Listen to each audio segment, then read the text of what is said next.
So thank you all for being here. I was getting dressed this morning, and so there's some familiar faces here that see me throughout the week. I'm one of the lead planners of the Children's Institute, and as I was getting dressed, about to iron my button-down shirt, I was like, where would I rather be than presenting in front of you? It's having fun with your kids. So I was like, heck yeah, I'm wearing the shirt. So little informal, and that's how this session is going to be. So glad you're all here. I hope you're enjoying the conference. We're in the great state of Pennsylvania, the capital, Harrisburg, woohoo. So I titled my talk, Folding the Fitted Sheet.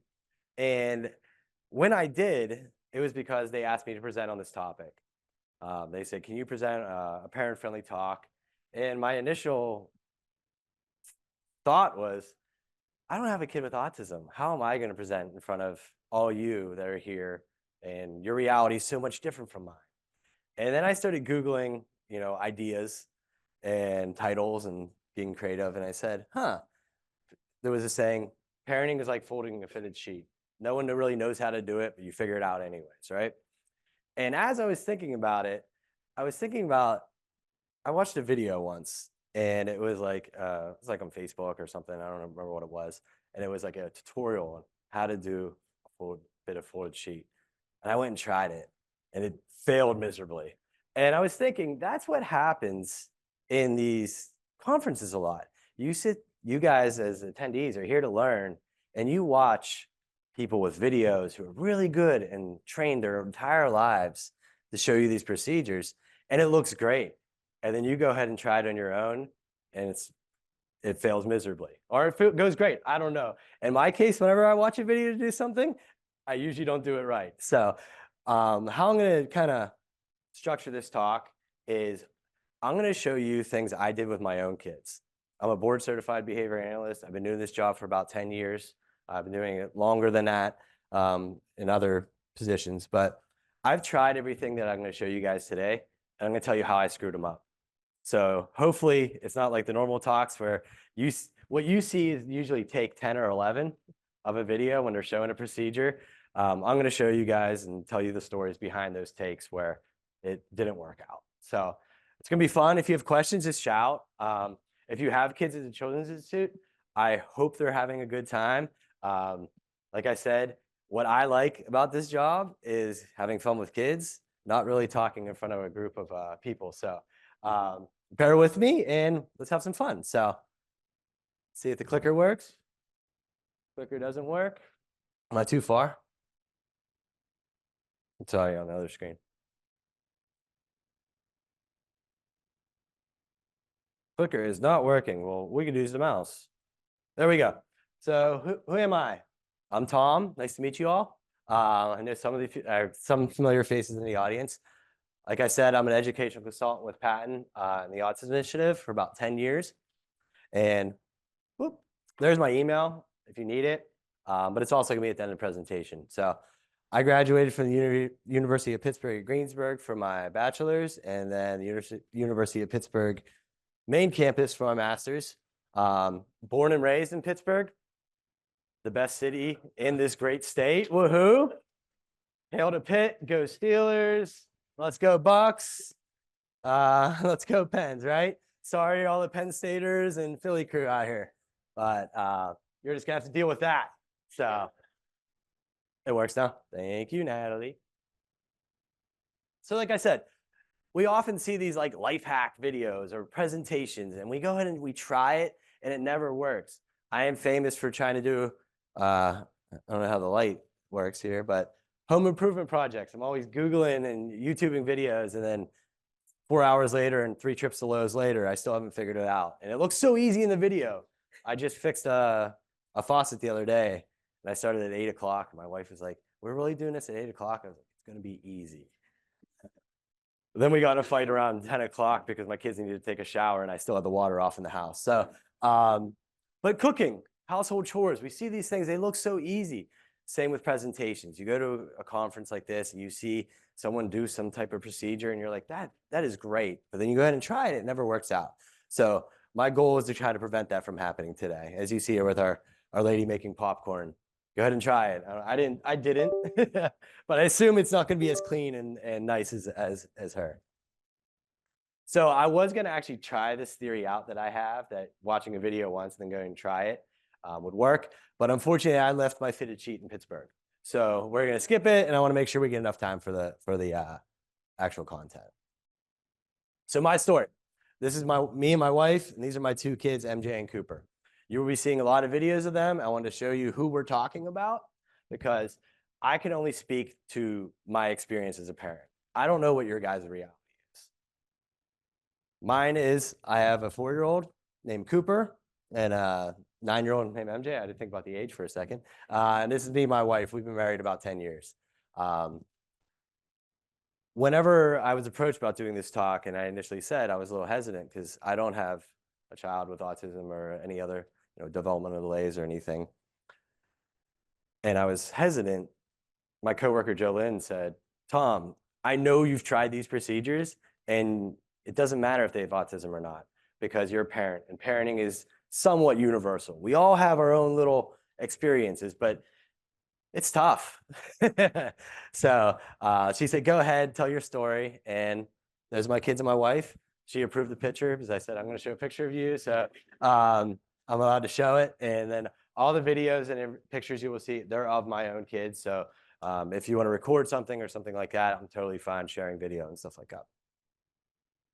So when my wife and I met, we were both in education. She has her doctorate in school psychology. I was in my master's program. And I remember talking once we decided, like, hey, we want to have kids and settle down and stuff. I remember saying, this is going to be easy. Like, your doctorate in education, I'm becoming a board certified behavior analyst. Look how smug and dumb I look in that picture. I thought I knew every answer. I remember thinking as in working in the classrooms, I think I might know these kids better than parents do. Surprised to no one, it was way harder than we thought. This is a picture of Cooper at Target last winter. He's crying not because he didn't get a toy or something, but he had a little bead and he swallowed it. And he was sad not because he swallowed it, but because it was his favorite bead. And my wife said, why was it in your mouth? And he said, it was dirty and I wanted to clean it.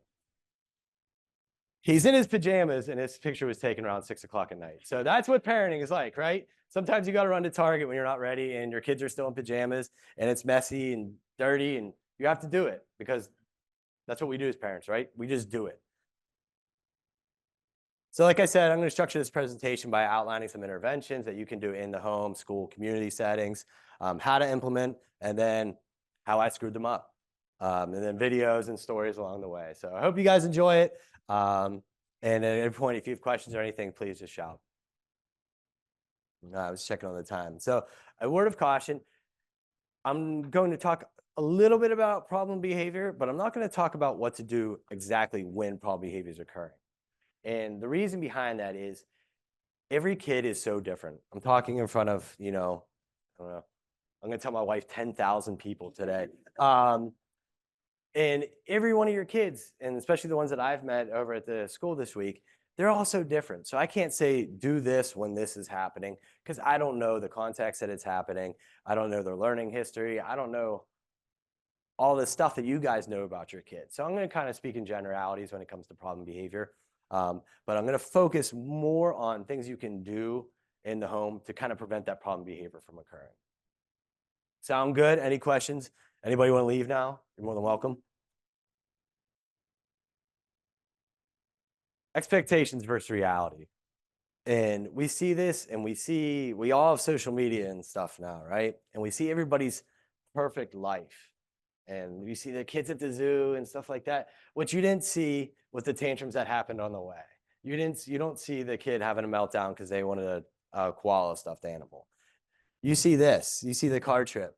What you don't see is Bluey's back seat in the car, right? That's what parenting is, right? You think it's gonna be a fun little trip to the beach or something, and everyone's gonna be happy and singing, and that's what it looks like, and there's tears and everyone's crying.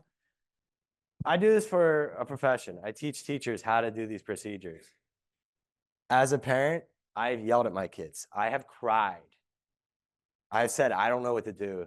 And, I hope they hold it against me. I failed at times as a parent. And that is a tough reality to have. And You know, the fact that you guys are all here wanting to learn and learn about evidence-based practices, I really thank you for being here. You know, I really appreciate it. And, you know, that's the reality of parenting, you know, but all we can do is try our best. And you guys are all trying your best because you're here. We really appreciate it. Luckily, we have a science to guide us. So this is actually my mom's Better Homes new cookbook. And you can tell it has like cooking grease and it's been well used. The way I look at the science of applied behavior analysis isn't necessarily a cookbook with directions that's brand new and you cook your meal and you follow the directions to a T. I look at it like I look at my mom's old cookbook, where she references it when she needs it. When something fails and she's making a recipe and it doesn't taste right, she goes back to the old Better Homes cookbook and says, let me see if I can figure out what's going wrong here. She has scribbled things in the margins. She's crossed off different parts of the meal because, you know, us picky kids didn't like that or something like that. It's changes and she's using it as a guide, not necessarily a cookbook. And that's how we should look at the applied behavior analysis, because I'm going to tell you how to do these procedures. They're going to mess up. Things will go wrong along the way. But luckily we have a science to fall back on and allow us to analyze, okay, why didn't that go right? You've been here for 2 days. I'm sure you heard about applied behavior analysis. I'm not going to talk a lot about it because I want to get into what can you guys actually do to help you in your daily lives. So just a quick synopsis. It's around it studies the science of human behavior. Why do we do what we do when we're doing it? It's over 70 years old, and the modern founder is B.F. Skinner. We focus on observable, measurable behaviors. So we're concerned with what is the actual behavior that's happening, what are the antecedent events that are occurring, and the consequence events that are occurring that are maintaining that behavior. So yes, we can get in people's brains and, you know, there's a lot of technology and all that's great. But as parents and educators, we can't have kids in CAT scans all the time. We can only go off what's going on in the moment. And that's what we can change. We can change antecedent events. We can change consequence events to get behaviors that we like to see more of. What I focus on in classrooms and what I focus on in my own life, try to, is focusing on the behaviors I want to see more of, not less of. So I put emphasis on what do we want to see more of, not less of. And that is really hard to do as a parent. I say to my kids all the time, where, you know, my 4-year-old might be misbehaving and I say, stop yelling. I'm like, I just told him what to do to make me mad. Why would I do that? Focus on what I want to see more of, not less of. Oh, my video already started playing. I don't know how to do that. I was like, what was that noise? So before I show MJ what do you want? banding for ice cream here, when she was a baby. You want ice cream? Let me backtrack that a little bit. So what is a mand? A mand is verbal behavior. The antecedent is you want something. You say, sign, use a picture exchange system, use a device, and you get that specific thing that you want. I say, Natalie, can I get my water? And then Natalie goes and gets my water for me. She doesn't say, good asking. She actually does and gets the thing for me. So it's verbal behavior reinforced by that specific reinforcer. And I actually am going to take a drink of this for a second. It's one of the best things we can do for kids with autism. It's the language we first learn as babies. We cry. Mom gives us a bottle. We learn very quickly, cry will get us what we need. That behavior gets more specific as we go. As we learn more words, we gain the ability to make different sounds. One of the best things it does is if I'm around Miss Erin Shields, and every time I'm with Erin and I ask for something and she gives it to me, I'm really going to start to like Erin Shields, right? You better.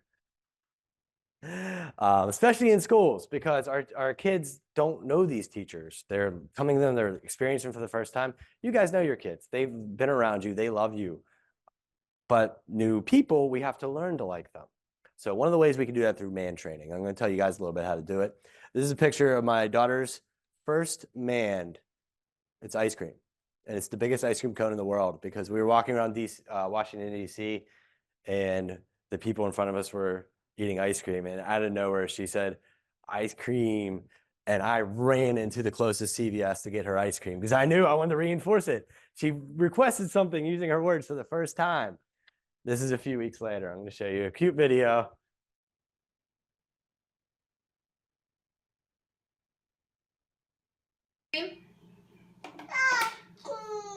You want ice cream? What do you want? Do you want ice cream? Ice cream. You want some ice cream? It doesn't come out of there, it comes out of the freezer.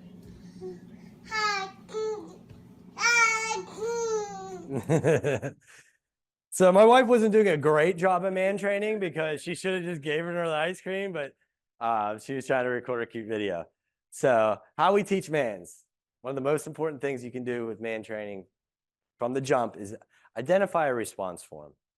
Is this kiddo going to be talking? Is this kid going to be using sign? Is this kid going to be using PECs? Are they going to be using a communication device? Whatever system you use, identify it before you even think about it. Like, what are we going to use here? Because if we start and then we're like, oh, we're going to use vocals and they don't talk, it's going to be really hard to teach mans. So you might want to identify the response form before you even get started. Next step, identify motivation. So find the things that they like, and especially in initial mans, find the things they really, really like. So that ice cream, I'm going to show you a video of my son. That's not my son. I don't know who that is. Doing some man training with me. And then when you really got motivation at its highest, and that kid is loving it and they're super happy and you're giving it and they're about to jump through their skin because they're so in love with what you're providing, pause and provide a prompt. For a vocal kid, that would be what we call an echoic prompt. You would just model, say, ball. You'll see a video of the claw here. It's my favorite reinforcer. So my colleagues over here laughing because they've seen me do it 100 times. You provide a prompt. If it's signing, you would do a physical prompt or a gestural prompt, get them to engage in the behavior. If it's a device or a picture exchange system, you would model how to respond or hit the button. When they emit demand, reinforce. Don't do what my wife did. Don't go, oh, that's cute. Give them the thing that they're asking for. They'll learn language the quickest that way. I said this thing and I got this thing. That's how we're going to learn language the quickest. And I'm going to learn it quicker because I really like the thing that I'm getting. Also, one of the best things you can do when you're working with your kids, especially early in the game, say the name of the thing when you're giving it to them. It's a good habit to get into. You know, you're at dinner and you know they're thirsty. Even if you're not running man trials, hand them the juice cup and just say juice. Them hearing that sound whenever that object is in front of them, they'll learn that language more quickly.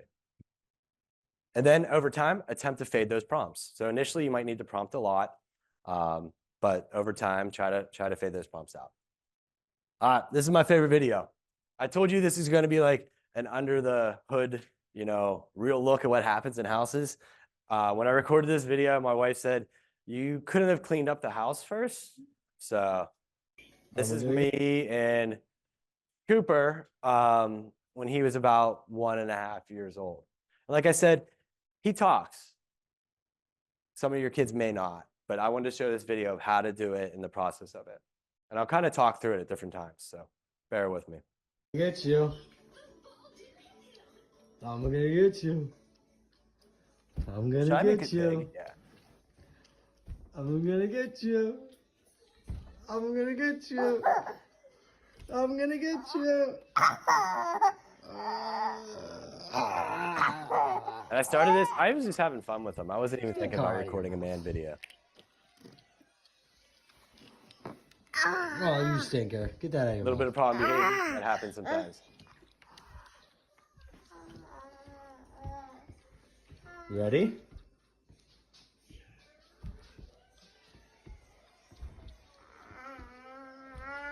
Here comes the claw. Would you guys like me to turn it up? Here comes the claw. And all I'm doing right now is I'm just delivering the reinforcer for free. establishing motivation and saying the name of it. When it's too loud. Okay.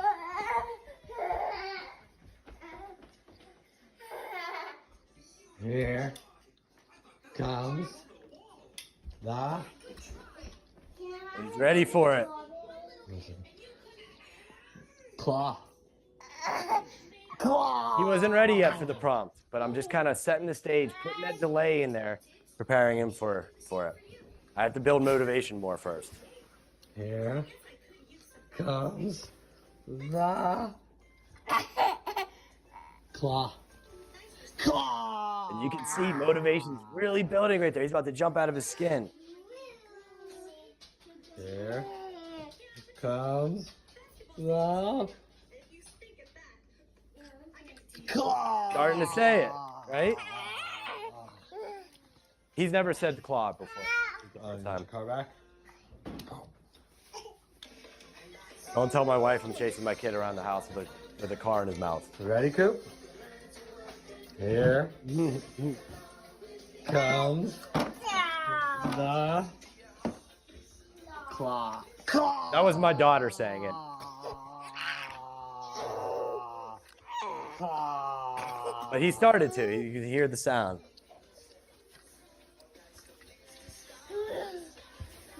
And there's Arthur in the background.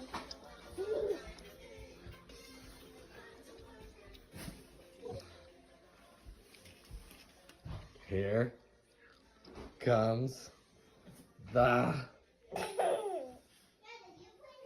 claw. Felt like motivation was Not dying really a little good. bit there, so I really wanted to give it a little bit better that time.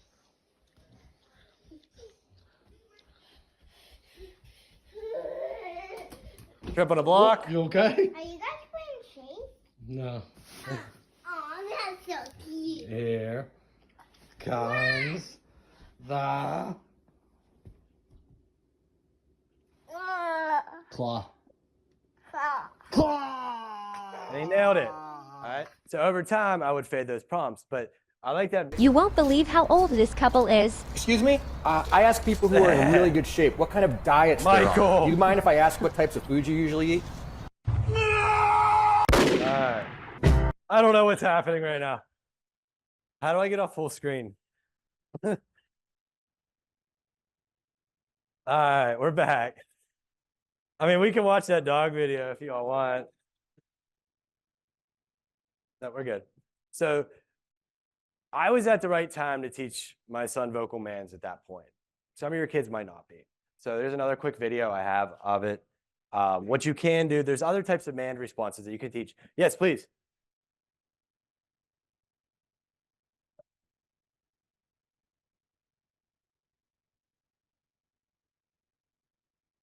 Any kid. So, okay, she had a question about mand training, and is that just for younger kids or also older kids?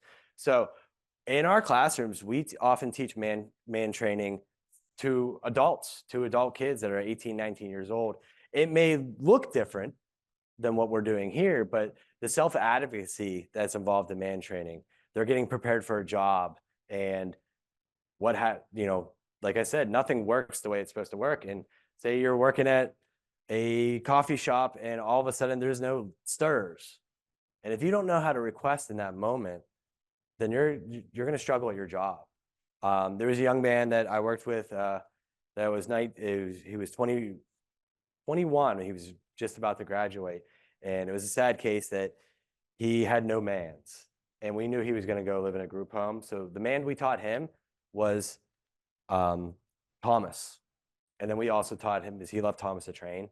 And we focused really hard on teaching him Thomas the Train, because we knew we wanted him to advocate for himself in his group home, because he wasn't going to be with people who knew him all the time. Then we actually then taught him how to work the DVD player and stuff by himself, so he wouldn't get frustrated. But what I'm saying is, manding isn't just the claw. It can be mands for information. It can be mands for help. It could be mands for things when they're missing. Mands for everything. Most of our behavior we engage in as adults is some type of mand. Go the rest of today without making a request and tell me how frustrating your life is going to be. or how hard it is going to be. I've manned it about 1,000 times already today, especially whenever I was, here and not at the Children's Institute. I kept on calling my colleagues saying, how's it going? How's it going? Are you guys having fun? So yes, mands can be fun like this. Little kids, great to teach, but also it should reflect the age and the level of learner that we're working with. Does that make sense? Perfect. So sometimes kids aren't ready for man training, but we can still do something else. And we could basically do the same process, but focus on social man behaviors. So here's another video of me and the Coopster when he was little. Oh, I clicked the next slide. Go back. Are you ready? There he is, a little apple head. Ready? He gets mad when I call him that. Here comes the pitch. All I was doing, I was having fun with my kid, and I wasn't really thinking about Ready? behavior analysis. You'll see in a second. Ready? Home run! I was like, oh, I got a reinforcer here. But I can't do man Ready? training yet. He's only 6 Get months old. set. Here I comes don't the know how old pitch. he is. He wasn't 4. That's all I Home know. run! It's a blur. Ready? Get But what I set. noticed is he Here comes the really likes this pitch. reinforcer. I can't Coopster. teach hands yet. What's a behavior I can focus on instead? Home run! And I start to think, I want to start That was a low to slider. get to look at me Ready? and make eye contact. Oh, it's a Eye fastball. contact is It's one a of the best things we can fastball. teach our kids. And it's not done through, hey, look at me, or holding a reinforcer next to its Well, that face. was an out. It's Ready? an actual behavior that Oh, we it's a need. hanging curve. Hanging curve. So what I start to do is I realize I'm going to reinforce. I'm going Ready? to set up the Here reinforcer, comes the pitch. establish motivation. I'm going to pause, and I'm only going to deliver it until he Home looks at me. run! So look at that eye contact right Ready? now. Ready? Here comes the pitch. I Home delay. run! Building the motivation right now. Sorry, I was talking. Ready? Get set. Here comes the pitch, and it's a home run! I'm building the reinforcer. Ready? Get set.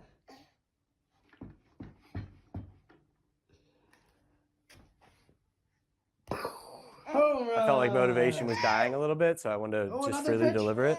Look at that eye Home contact, and I run! reinforce it. And one more. Eye contact. Right there. Home run! Reinforce. Home So I'm conditioning looking at run! people results and better things. That's how we learn language. That's one of the That. first initial things we need. Here comes the pitch. Home run!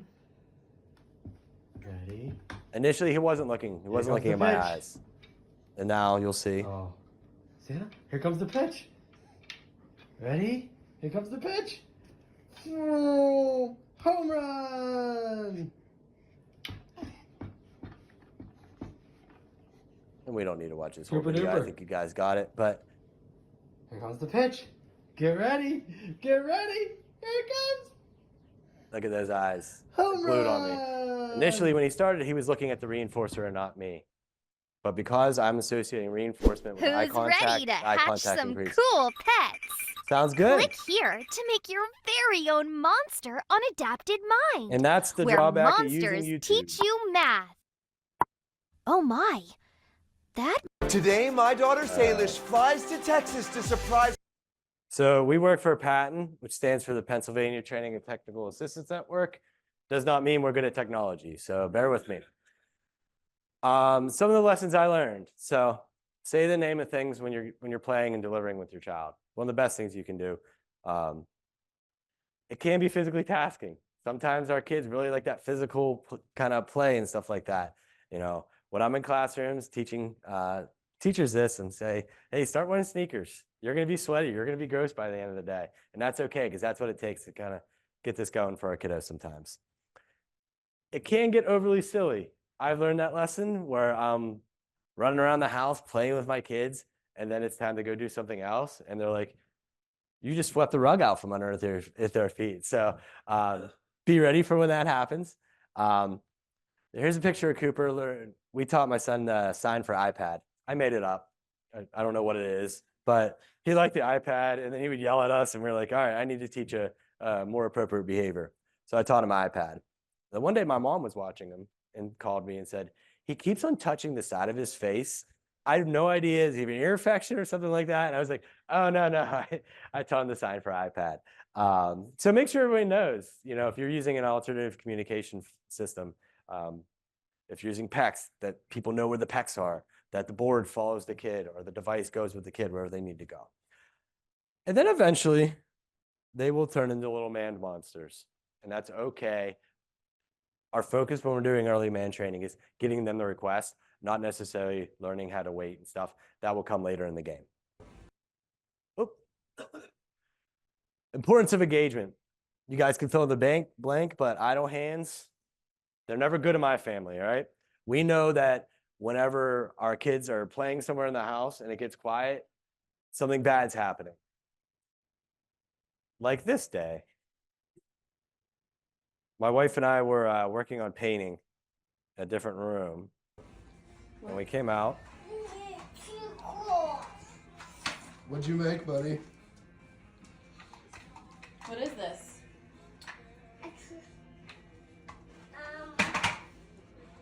A wall. He's very proud of his robe. That goes from one room to another room. And my poor dog's sitting there like, I don't know what's going on here. Our kids will find something to do if we don't kind of give them stuff to do. And in my experience, I don't know what yours is, it's usually something we don't want them to do. So the more that we can engage and actively engage our kids and structure their days, the better our days are going to go. Easier said than done, obviously, but the goal sometimes when you're a parent, I'm just going to be obvious, just be truthful, is to get through the day. What's the winter break seems like it lasts forever, doesn't it? That song about and parents can't wait for school to start again. Didn't realize how true that was until I had my own kids. I'm on the other screen.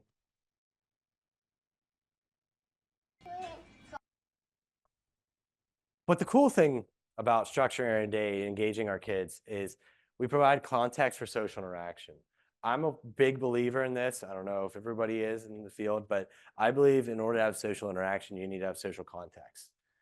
We don't just talk about randomness. We talk about things that we have experienced, are experiencing, or going to experience. We don't expect our kids to, especially the little ones, to just go up to their friends and go, how's life? They don't do that. Go into a typically developing fourth grade. They talk about things that are happening. They talk about the football game they're going to play, or Barbies that they're playing with, or, hey, remember when Miss Smith, knocked her coffee over? They talk about things that have happened. So we can provide our kids with social context. We can then socially engage them. It's hard being a parent just talking to your kids all the time. Sometimes you need something to happen that you guys can then talk about. I remember when my nephew was, 12, 13 years old, we ran out of stuff to talk about real quick. So what I did, I was like, Sean, let's go play video games. And that shared social context provided us an opportunity for social interaction. You may need to teach it. Doesn't always happen on accident. And I'll tell you a few ways you can do that. You may, I think I skipped this. Oh, no, I didn't. All right, so you may need to teach these prerequisite skills before we get into the games. You may have to teach them to like these games and activities that we're doing. I'm going to talk about how to do that. But you can't just go from 0 to 100. We're not inherently predisposed in our genetics to like go fish. Something has to happen for that to make that fun for our kids. One of these things that we can do is the PREMAC principle. So the PREMAC principle states that by providing a less desirable activity or situation, and then immediately following that up, contingent with a higher activity or reinforcer, higher preferred, over time, the less desirable activity will become more desirable.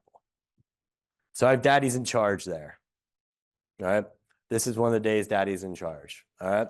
My wife, because she's a mom, she goes out sometimes, not as much as she normally would like to, I'm sure. But whenever it's just me, I can't believe I'm saying this in front of other people, I go, daddy's in charge.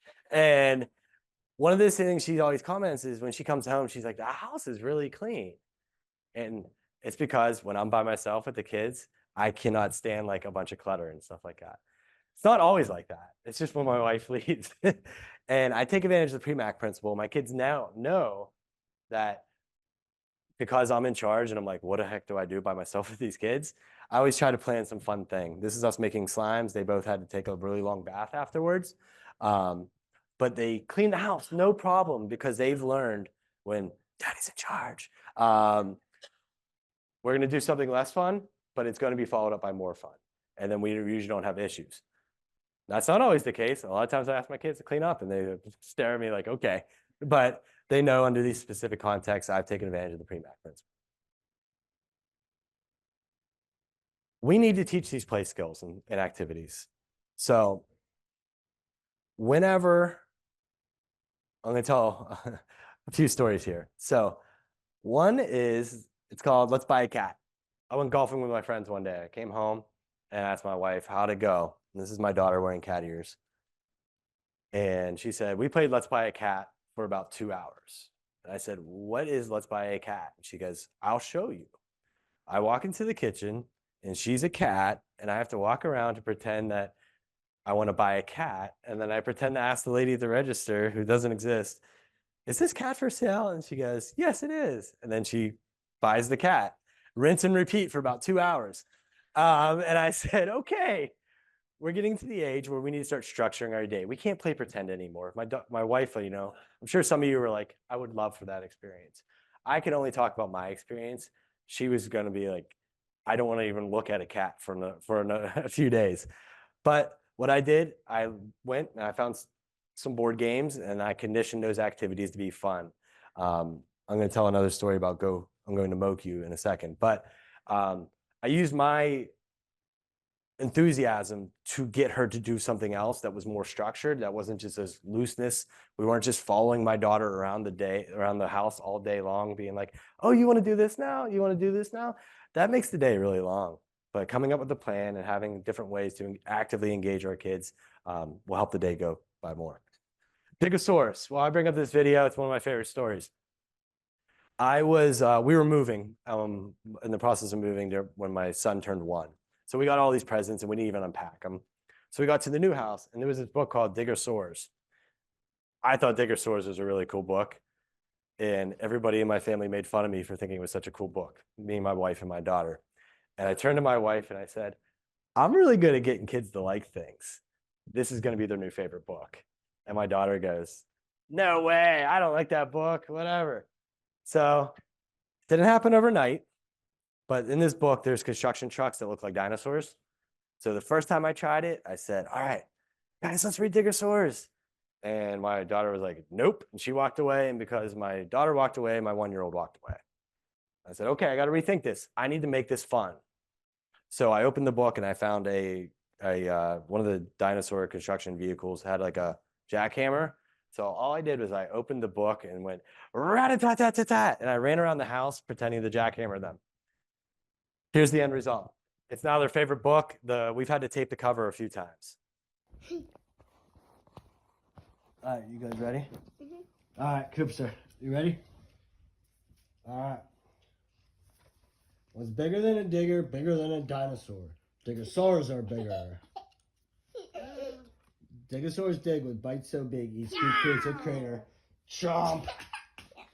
Chomp! They're tough and strong with necks so long, they're super excavators. Ker-long! Ker-long! With cheery smiles, with cheery smiles, they dump each pile of rubble off their backs. Okay. Sometimes you have to reinforce problem behavior. Okay. Rubble.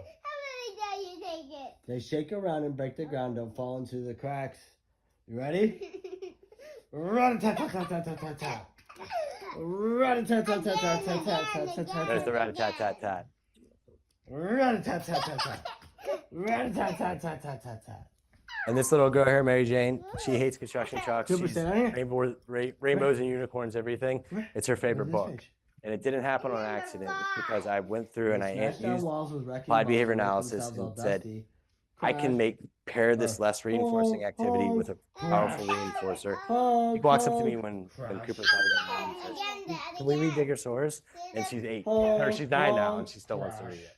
And it's not because I want to show cute videos of my kids, because I wanted to show that you can take something that isn't really fun, try to use your enthusiasm, use what you know about your kids to make that activity then fun. Doesn't always happen on accident. I'm going to stop that video real quick so we don't have to watch the ads. No phone.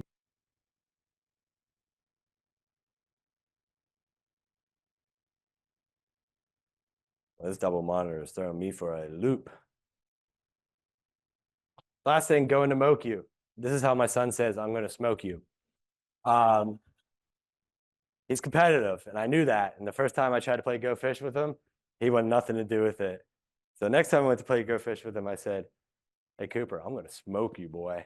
And then he goes, I'm going to moke you. And I was like, all right. And then we started doing it. But it's along the same vein is, he didn't naturally want to just play Go Fish with me. I had to take something that I knew was reinforcing to him, pair that with a non-reinforcing activity, and then eventually we play Go Fish all the time, except for when we lose the shark card. That's something that's happened in the house right now. So make it fun. Use reinforcement to teach and condition that neutral activity to be a more fun activity.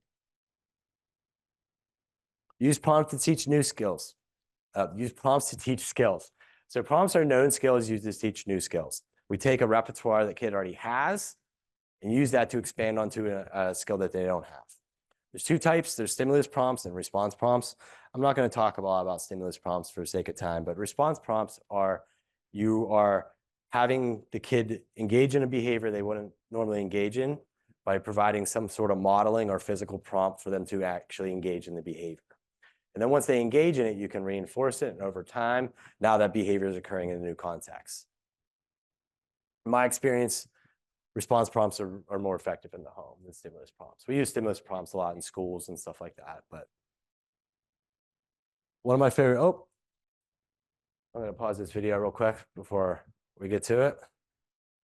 Actually, I'll jump ahead since it's already happening. This is the very first day we got our trampoline. My son had no clue what to do on a trampoline. We said, Cooper, you jump. We're sitting there, just jump, buddy. And he's staring at us like, I don't know what these words mean. But my daughter, the budding behavior analyst that she is, thought, I don't know where the volume's going. She just started jumping. And now look, boom, he's doing it. He's doing his version of it. But we do that to our kids. We ask them to do things they don't know how to do it. And they're sitting there staring at us like, I don't know what to do. This is also another fun video. If you guys don't watch Bluey, by the way, watch Bluey. That should be the talk. It's just Bluey episodes. You'll feel better as a parent.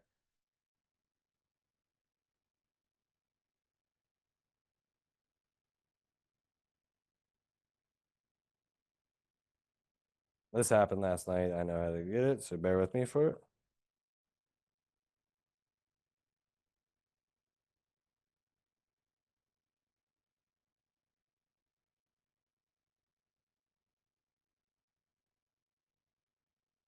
Have you guys seen this episode? Wow. Here it is. This is what we do to our kids, right? I want to get out.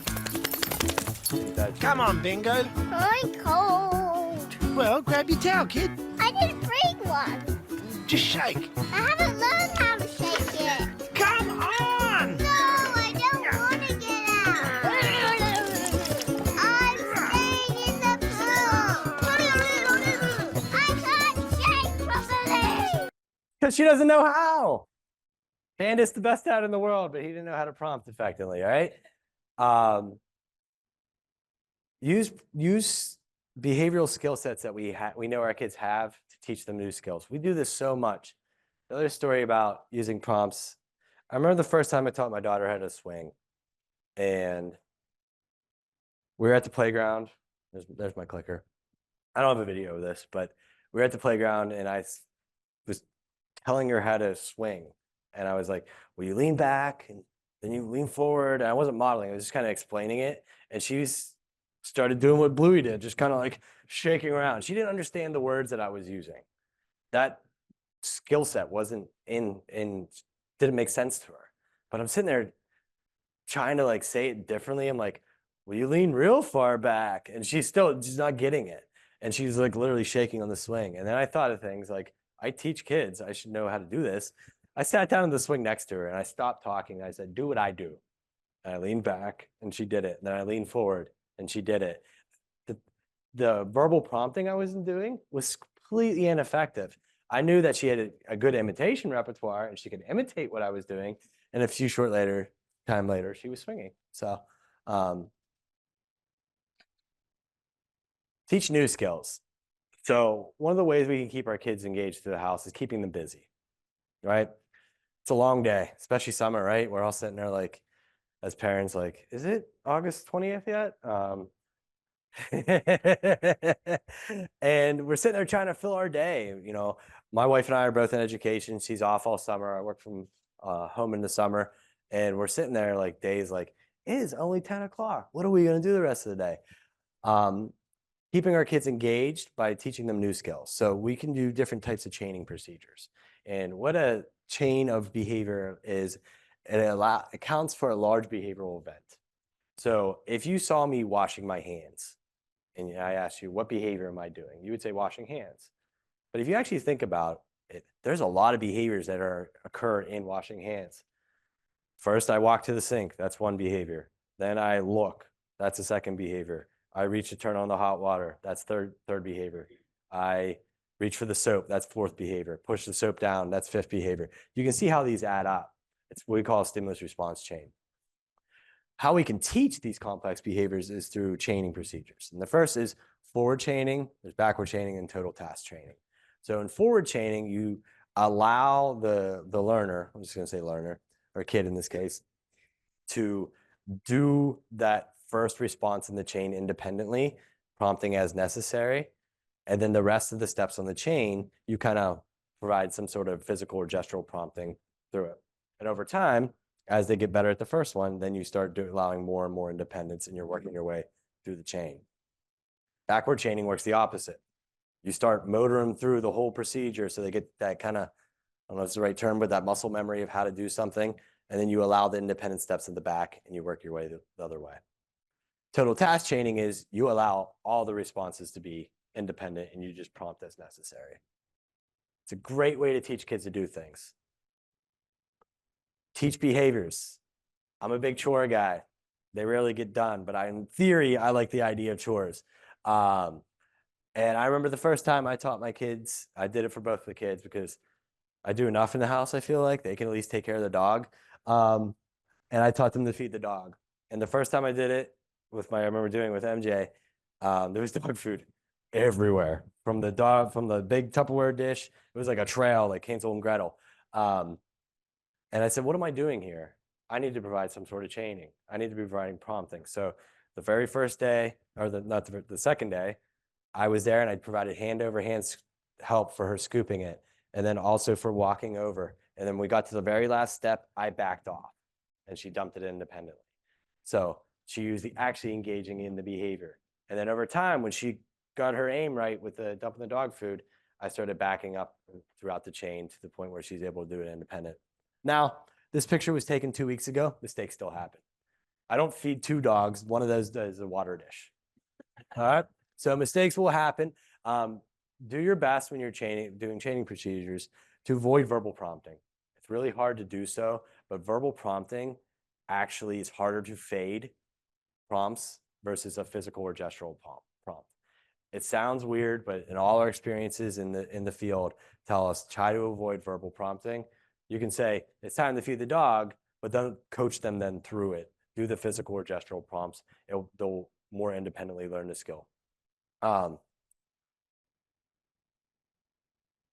Be sure that the kid is actually engaging in the behavior. So we're not physically grabbing their arm in the dog food example and just doing everything for them. We're providing prompting so that they actually are physically engaging in that behavior. They'll learn things more quickly that way.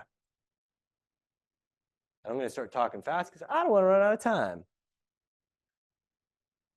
The next thing I want to talk about is something called high probability request sequences. It's a fancy name. It's not that complicated. it capitalizes something called behavioral momentum. And just like, I don't want to go physics on you guys, one, because I don't know it, but when an object is in motion, what is it? It tends to stay in motion. That works the same way for behavior. So when a kid is doing something, they tend to keep on doing something. Behavior stays in motion. We can take advantage of that. We can get our kids to do things that may be hard by not starting with the hard thing. Start with the easy thing. Establish momentum first. I make this mistake all of the time. And I'll tell you about that in a second. But so identify what responses kids can do that are easy to do, and identify which ones are the low probability behaviors, the ones that are hard for them to do.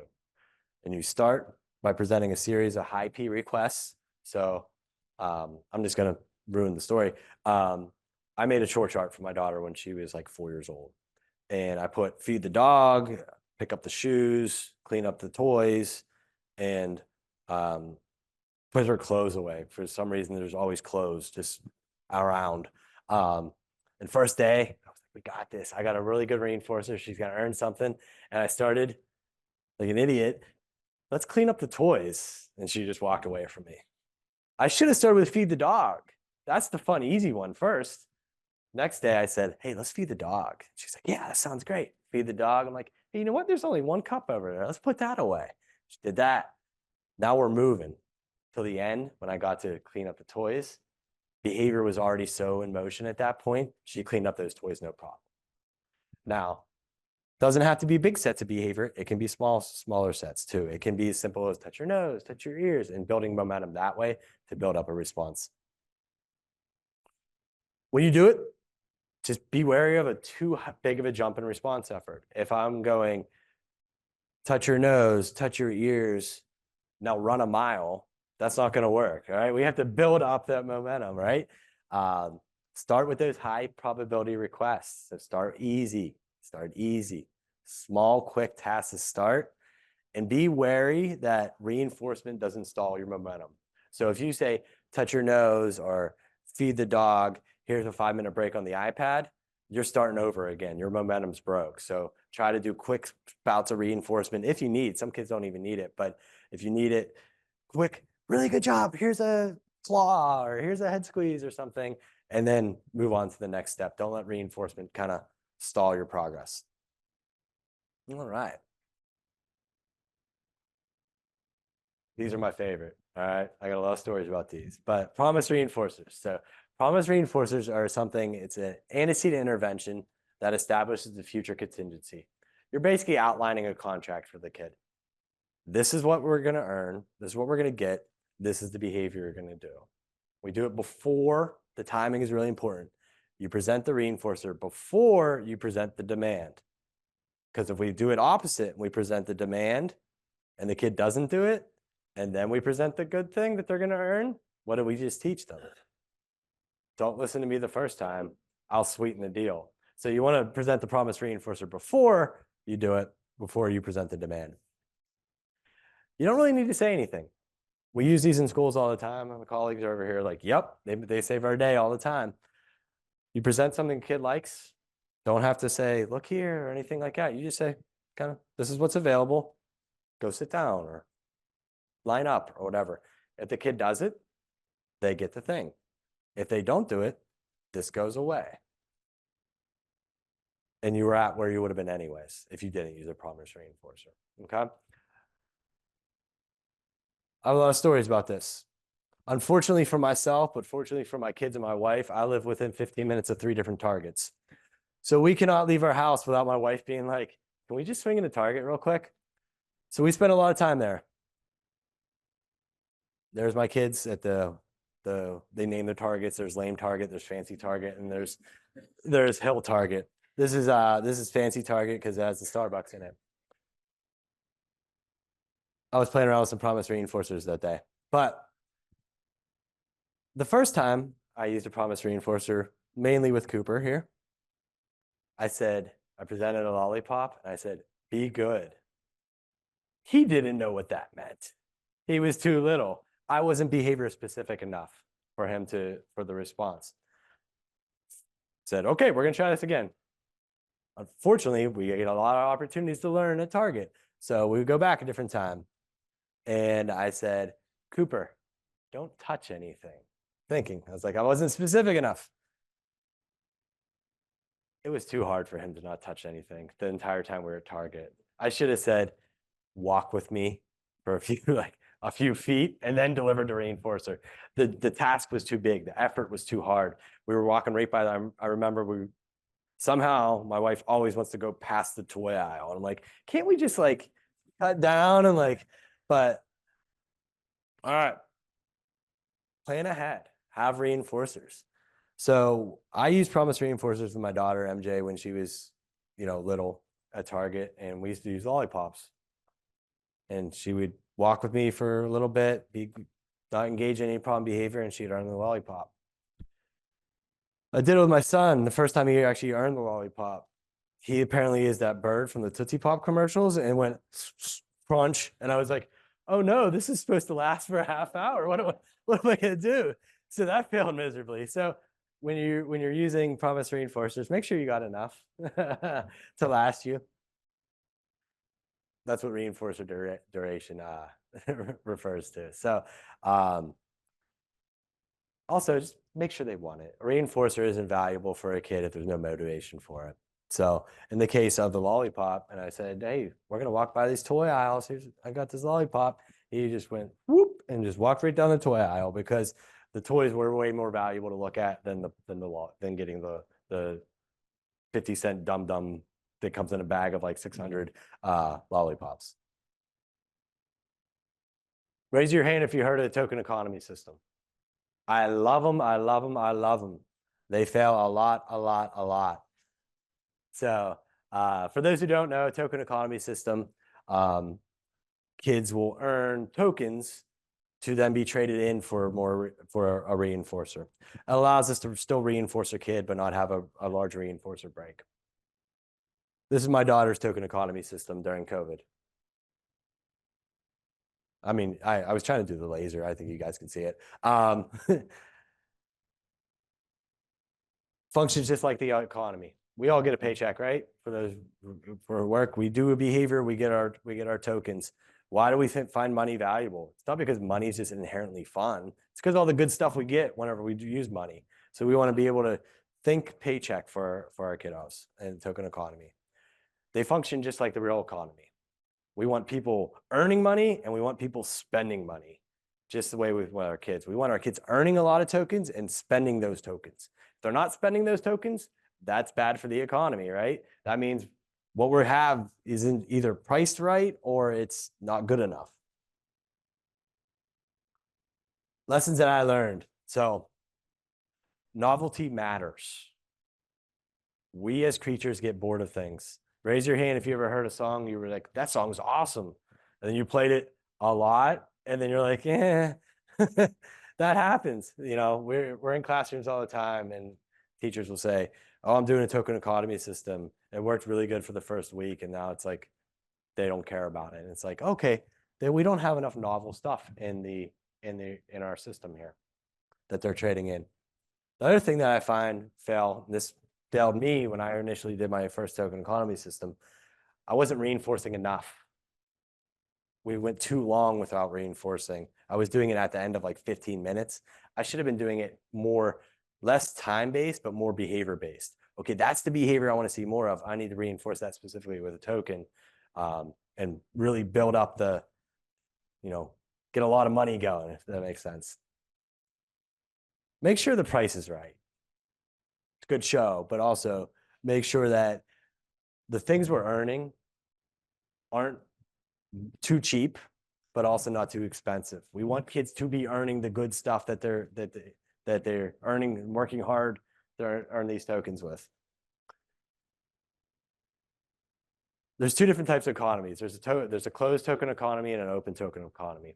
In the open token economy, the things that the kids are earning, we call those backup reinforcers in the business. So if someone says backup reinforcer, that's what that means, are available outside of the token economy. So they may earn tokens with the iPad, but they can also get the iPad through not earning tokens. Okay, that's an open token economy.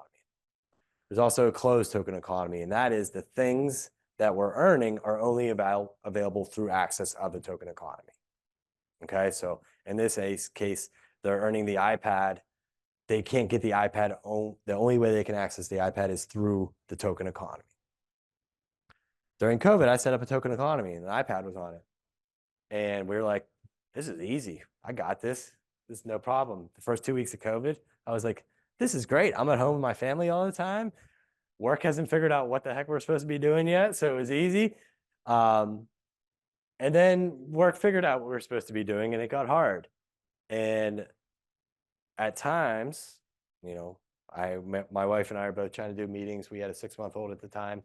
We had to be like, hey, MJ, here's the iPad for free. When we started doing that, the whole token economy system collapsed. She did not care about the token economy because she could earn the iPad for free. So what I did was I didn't abandon the iPad. I took the iPad out of the token economy system, and I found other cool, fun stuff that I thought she would still like to earn. And then the token economy came right back. It was mad. It was amazing. But we make those mistakes. Don't put something in there that you need to get through the day as a parent, because sometimes they won't earn the tokens whenever you need them to earn the tokens. What all this content's been building this far is structure your day. When you're at home with the kids, have a plan. I would like to do X, Y, and Z. I'm going to schedule my time that, okay, there's going to be some free time, but then we're going to play, I don't know, whatever game this banana came from where the monkey shoots up in the air. Or we're going to go ride scooters or do something. It's going to help you get through the day. It's going to help the day not seem so long. You're not going to have a paper towel trail all throughout your house like I did. In my case, the paper towel, I didn't care. We go through a roll of paper towels a day. That doesn't matter to me. But like I said, my kids don't have autism. They know how to play. They know how to occupy their own time. What we don't want is kids just going through the day, not knowing how to do things. What I want is for you guys to have meaningful, fun interactions, make family memories. And that's going to happen through doing this stuff. We learned a lot during COVID. Like I said, the first few days of COVID, we were like, this rocks. We're at home. I started running again. I was like, man, this is great. And then work picked up. And then the days felt like they would never end. And they felt like that until we started structuring our day. This is my daughter's schedule we made up. It's not super fancy. It's vague, but it's a plan for the day. And we deviated from this all the time. Something fun happened. We were like, you know what? We're skipping, I don't know what my wife put on here. Creative time. Skipping that today. We're going to go ride scooters, you know, but at least we had a plan. So whenever things did we felt stuck. We felt just kind of, we're all sitting around. No one knows what to do. We had a plan. And there's Cooper. He didn't have a schedule. He was still a baby.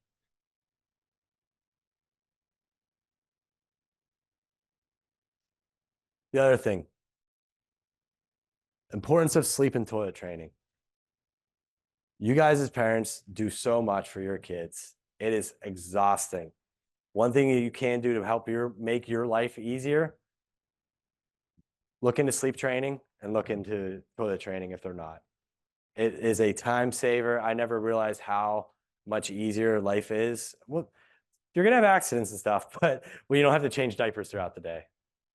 I'm not going to get into how to do those because each one of those is about a 4-hour talk in itself, and I don't have time for that. But there is a lot of great resources within NAC, either this conference, but also previous sessions.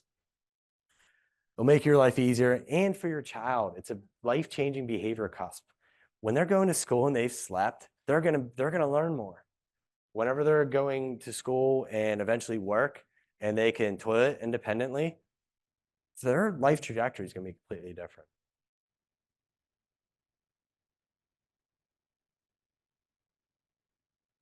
I'm just looking at the clock. We're all right. So we'll talk about this. I'm going to get a little into problem behavior now, mainly being what we call the condition motivating operation reflexive. It's a fancy name. Everybody in the world calls it a CMOR. And what the CMOR is, we learn that some stimuli is present before something aversive happens. So what we learn, we as adults, kids, anybody, learn when I see this initial warning signal, bad stuff is going to happen after that. So what we do as humans, we engage in behaviors, get this warning signal to go away. Because if that warning signal goes away, the aversive condition that will follow it will so as well. I'll give you an example. Here's my daughter wearing pajamas. She loves pajamas. When she was little, we couldn't get them out of her. My wife also loves buying pajamas. However, you see how happy she is. She's eating some breakfast. My old dog sitting there. She learned at a very young age that when we came downstairs holding pajamas, she would go, I'm hungry, I'm thirsty, I have to go potty, I have to do all this. Do whatever she could to get away from the onset of pajamas, not because she doesn't love pajamas. Look at them. They're cow hearts. She loved them. It's because she knew that presentation of pajamas meant bedtime was soon going to follow afterwards. Pay attention to these CMORs. If you're like, why is this happening? Nothing bad has even happened. Our kiddos may have learned this is what precedes it. And if they're harder to figure out, that happened to us. You know, why do we automatically slow down when we see a police officer on the side of the road? The bad stuff hasn't happened yet. The fine or anything hasn't happened, but we slow down to decrease that warning signal.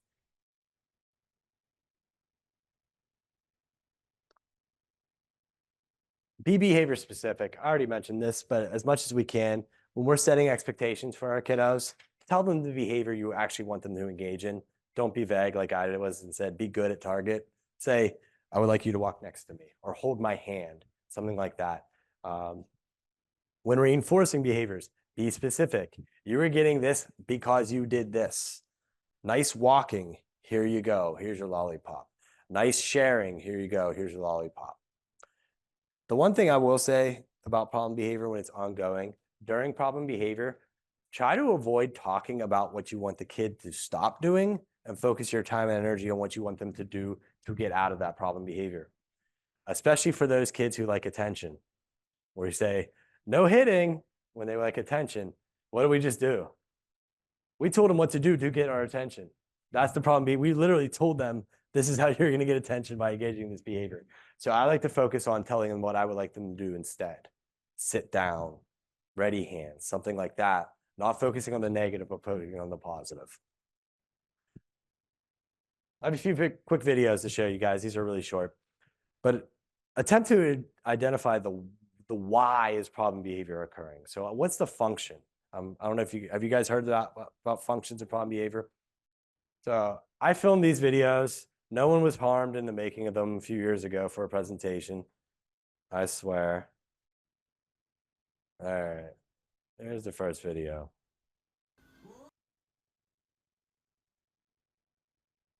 Hang on a second, kid, I'm busy. I say, hang on a second, I'm busy.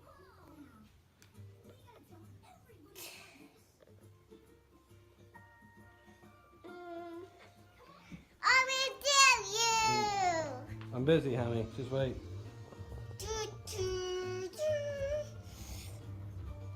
You what?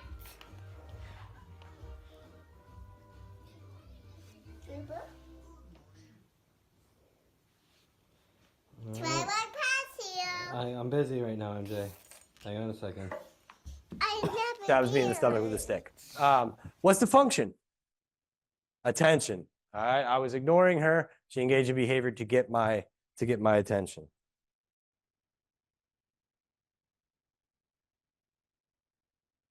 All right, here's another one.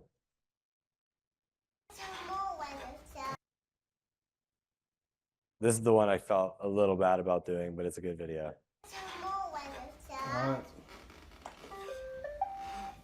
Anybody know what that sound is? That's Roomba. No! What's wrong? I don't want you to turn that on. I don't want you to turn that on. No! She was fine. What's the function? Escape. She engaged in behavior to get away from something for something to stop.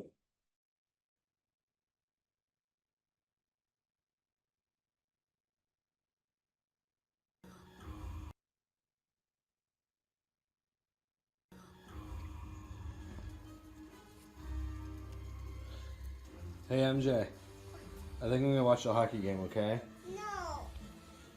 I don't want to. I don't want to, Dad. I don't want Team Umi to me. No, we're gonna watch this now.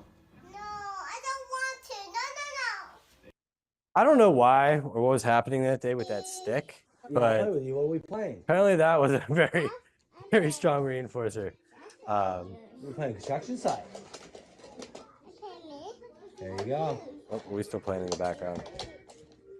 Beep beep. Beep beep. Here comes the bulldozers. There's 2 bulldozers. Hey, Cooper. Is it the crown? You sit over here. That's okay. me. That's a different video. A little interruption transition. That's a different talk. My poor kids. They're either gonna love it or they're gonna hate it when they get older. All right. So as a parent, you are the most critical part of the IEP team. Do not ever sit there and let someone else say that they know your child better than you. You're with them all the time. You know them. Don't be like 24-year-old Tom being like, I got this. You're the expert. All right? Be the expert in the room. Communicate with your teachers. If there's something you think is valuable for your kid to learn, let them know that you find that valuable. In Pennsylvania and the United States, everyone's entitled to free and appropriate education. I believe in that, but I actually think every child in this country is entitled to free and appropriate and fun education. I think it is your right that when you drop your kid off at school, that you know that that school is doing everything within their power to make their day fun. Because if we're not having fun, we're not learning.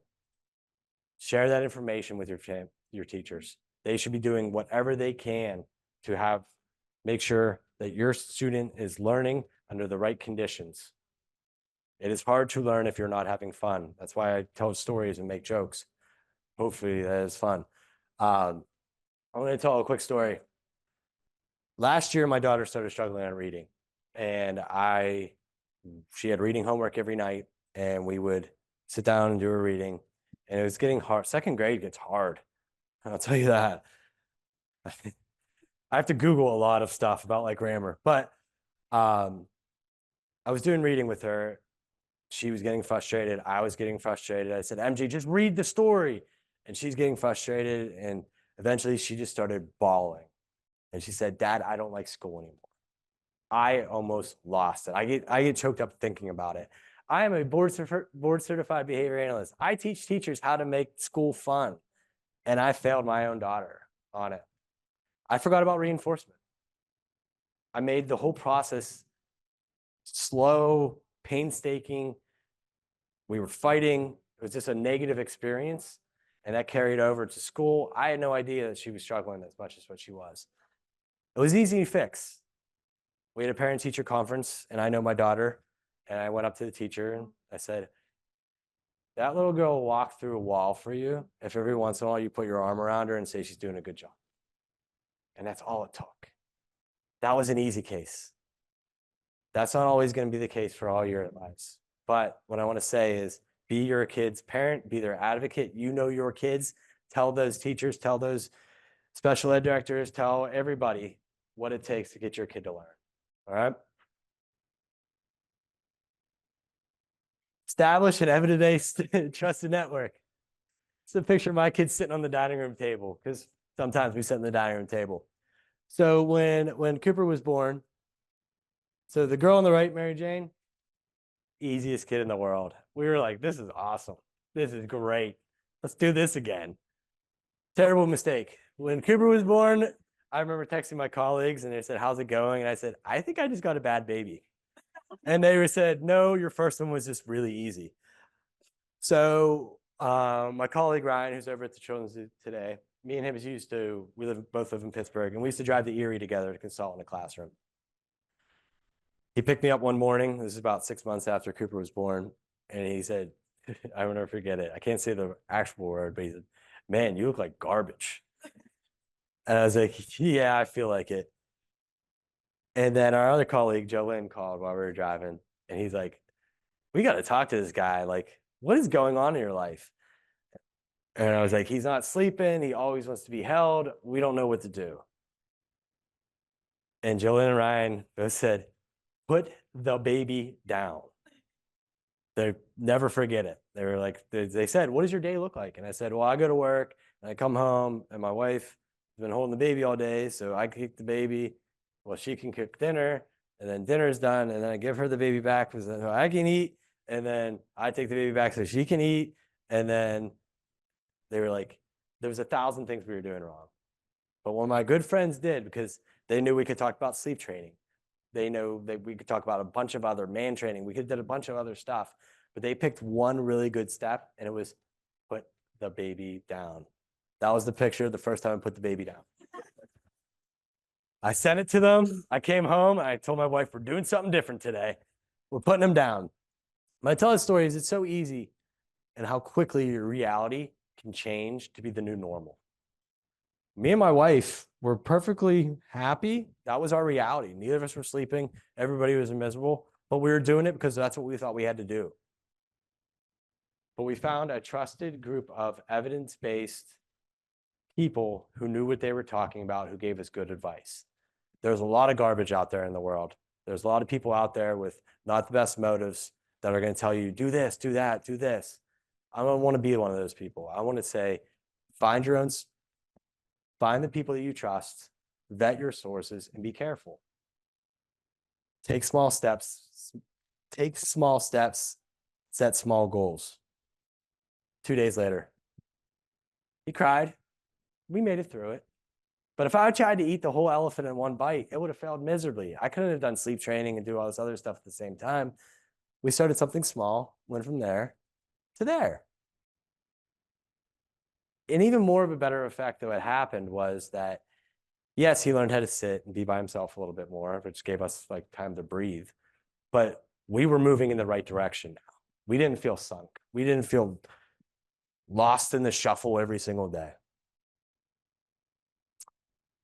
I'm going to end this talk with 2 quotes from the 2 best behavior analysts that I've ever read about or met.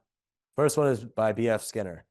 "A failure is not always a mistake. It's simply the best that we can do under the circumstances. The real mistake is to stop trying." I don't think I need to expand on that, guys. You know, everyone's doing the best they can. Keep on trying. Don't give up. The next one is a less famous behavior analyst. Her name is Margaret Brown. That's me. That's my grandma. She had 10 kids. One was a boy, then it was 9 consecutive girls, all living in one house. You tell me who knows more about human behavior. She used to say it to my mom. My mom says it to me all the time. Life is hard, yard by yard. Inch by inch, it's a cinch. Do small things. Set small goals. Try to make small changes, because if you try to do everything all at once, it's going to be really hard. Take little steps. Try to focus on the little things. So in conclusion, Rome wasn't built in a day. It takes time. Behavior change is slow. Set small goals. Speak to accomplish these goals. When and if they fail, they will. Use the science of applied behavior analysis to help problem solve. Go easy on yourself. It's hard. Parenting is hard. Never thought that it would be this hard. It's very hard. You'll make mistakes. Go easy on yourself. I titled this fitting a folded sheet. That's my linen closet.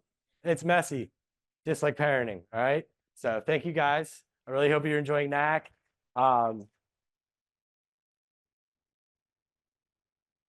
If your kids are at the Children's Institute, I really hope they're having a good time.